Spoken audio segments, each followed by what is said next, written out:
This is a capture race challenge for white. It is very similar to problem 433 earlier in this section. So if you know how to solve 433, this is almost exactly the same. White must crawl here at first, black must extend this way, white must keep crawling. Now if black stands down here, white will keep crawling, and white has 6 liberties left, while black only has 4. So black will fail after 4 and 5.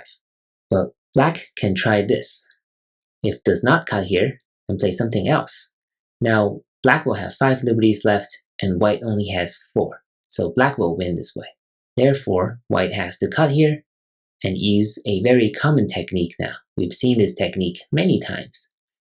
In these sections in this book, it's sacrificing these 2 stones and throwing in again, making sure black doesn't have a real eye here.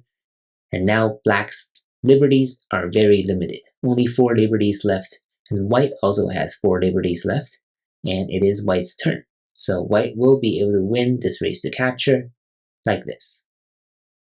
So once again, a 21 move solution, but all the moves should be pretty straightforward and even familiar to you by now. The first 4 moves here are the only choices for either side, and after number 4, white employs this very common and very effective technique, giving up 2 stones, throw in here again, making sure black doesn't have a real eye, and capture. I feel I've been repeating myself throughout these problems, but this is really a very important and very neat solution to many of the capture race problems.